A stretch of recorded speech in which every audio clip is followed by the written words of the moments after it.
bienvenue dans les tutos de Mademoiselle Pétronille.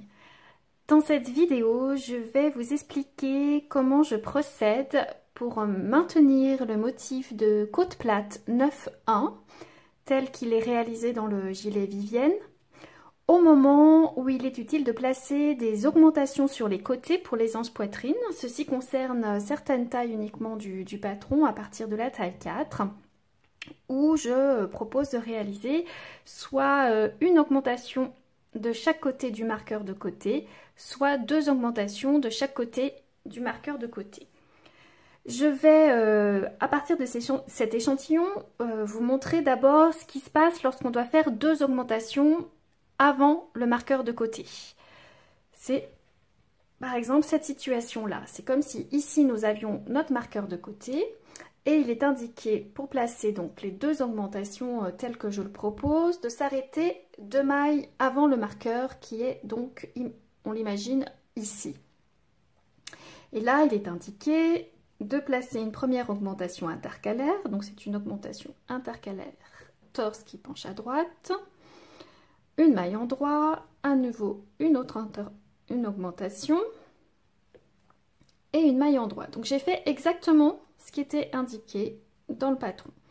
Et là, je vais regarder ce qui se passe au niveau de mon motif. Je vais commencer à voir un peu s'il ne faut pas maintenir le motif de côte plate, en venant placer ma prochaine maille en vert. Donc je compte les nombres de mailles après ma dernière maille en vert et j'ai 1, 2, 3, 4, 5, 6, 7, 8, 9, 10. Donc, normalement, dans ce cas-là, on pourrait dire, tiens, j'aurais dû venir tricoter ma dernière maille à l'envers. 1, 2, 3, 4, 5, 6, 7, 8, 9 et celle-ci à l'envers. Mais je ne vous conseille pas de mettre tout de suite votre maille en vert maintenant. Parce que ça ne va pas fonctionner sur la suite quand vous allez faire les prochaines augmentations. Pour cela, je vous conseille au contraire d'isoler vos augmentations de votre comptage de mailles. Donc là, par exemple, on vient d'augmenter de 2 mailles. Donc ces 2 dernières mailles ne comptent pas dans le placement du motif. Et là, on se retrouve donc avec notre dernière maille en vert et 1, 2, 3, 4, 5, 6, 7, 8. Donc on n'a pas assez de mailles encore pour pouvoir venir placer la prochaine maille en vert. En fait, il va falloir attendre d'avoir 3 mailles en plus pour pouvoir venir placer cette maille en vert. Donc pour le moment, on ne s'en soucie pas et on continue à tricoter sur l'envers du tricot exactement comme les mailles se présentent. Donc là c'est simple, on tricote à l'envers et quand on arrive à la 9e maille, enfin à la maille de côte, on vient la tricoter à l'endroit.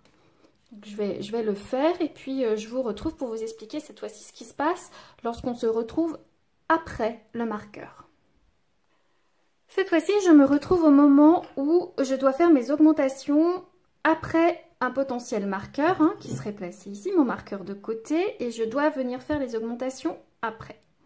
Donc, comme il est indiqué dans le patron, je glisse le marqueur et je viens tricoter la première maille à l'endroit,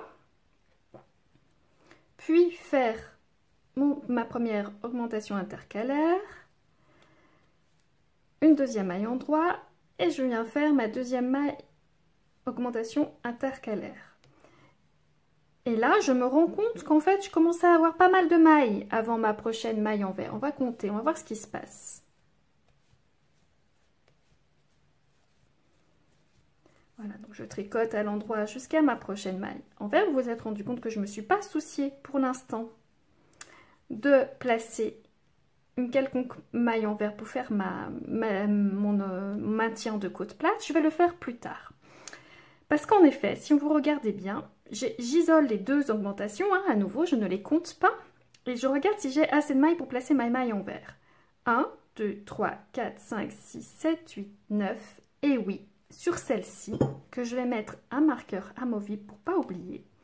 Car sur l'envers du tricot, je saurai que sur cette maille, il faudra venir placer une maille de côte, c'est-à-dire comme on sera sur l'envers, je vous montrerai, on va la tricoter à l'endroit. Et là, je continue et je vais vous montrer ce qui se passe puisqu'on a avancé tout à l'heure concernant les augmentations avant le marqueur. Et on va normalement se trouver dans une situation différente qui va nous permettre également, là, à ce moment-là, de maintenir le motif de côte plate.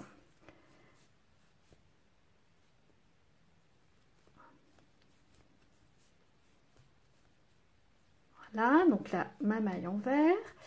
Et là, je compte 1, 2, 3, 4, 5, 6, 7, 8 et non, je ne peux pas placer, toujours pas placer de maille envers. Et je m'arrête bien entendu à mes 2 mailles avant mon potentiel marqueur qui se trouve ici. Et je refais la même chose, une maille endroit, je place mon augmentation, pardon, je dis des bêtises. Je suis 2 mailles avant, je place ma première augmentation. Je fais une autre maille endroit, je place mon autre augmentation. Et je tricote la dernière maille à l'endroit. Donc en fait, on se rend compte que quand on fait les augmentations, les mailles qu'on tricote entre les augmentations, finalement, on les tricote toujours à l'endroit. Et là, à nouveau, je refais mon repérage. J'isole les 2 augmentations que j'ai faites et je compte le nombre de mailles que j'ai avant. C'est-à-dire à partir de ma dernière maille de côte, ma maille envers. 1, 2, 3, 4, 5, 6, 7, 8, 9.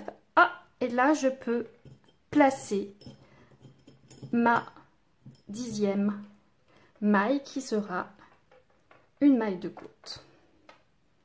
Donc pareil, je mets un petit marqueur. On peut dès à présent la tricoter sur l'envers ou alors attendre de se retrouver sur l'endroit pour placer votre maille de côte. L'un ou l'autre est tout à fait possible. Donc là, comme j'ai mon petit marqueur, hop, qui est ici sur la maille, je vais penser, je vais tricoter mes 2 mailles envers. Et là, je vais penser à tricoter cette maille où il y a le marqueur à l'endroit pour placer ma maille de côte. Et je tricote comme ceci. Et je fais la même chose lorsque je vais me retrouver sur l'autre maille que j'ai marquée tout à l'heure quand on a fait les augmentations après le marqueur de côté. Sur mon échantillon, vous allez voir, je vais me retrouver à la fin de mon échantillon. Donc, je tricote mon motif de côte plate en maintenant. Hein. Là, par contre, sur le reste de mon tricot, je continue toujours à maintenir le motif de côte plate.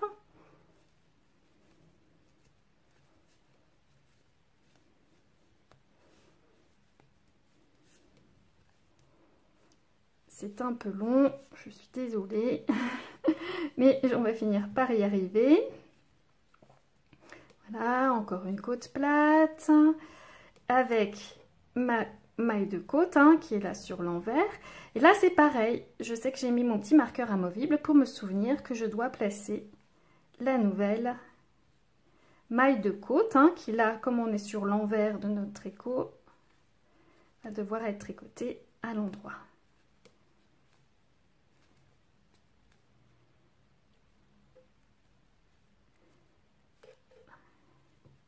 Je me trompe pas, oui c'est bien celle-ci.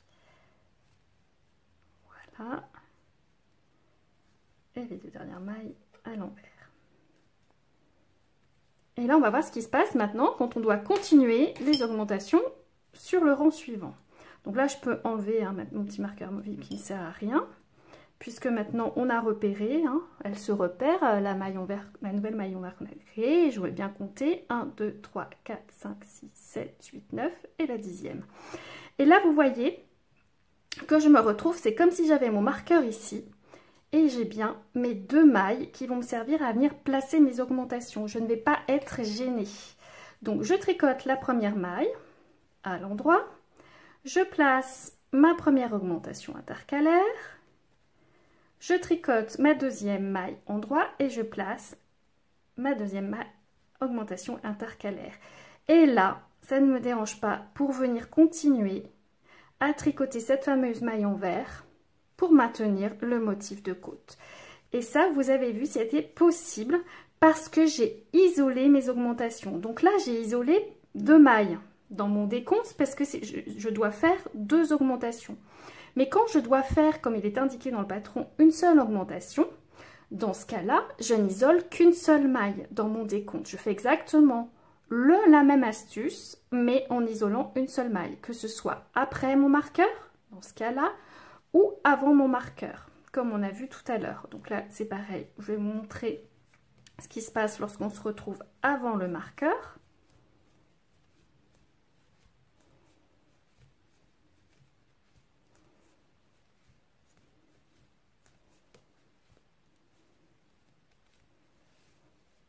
Voilà, donc le motif de, vous voyez, hein, motif de côte plate continue à se maintenir malgré les augmentations.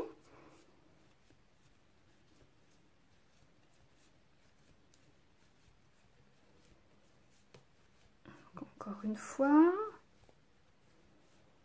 Et là, à nouveau, normalement, si tout va bien, 1, 2, 3, 4, 5, 6, 7, 8 et 9. Et en effet, j'arrive bien sur la maille que j'ai placée tout à l'heure.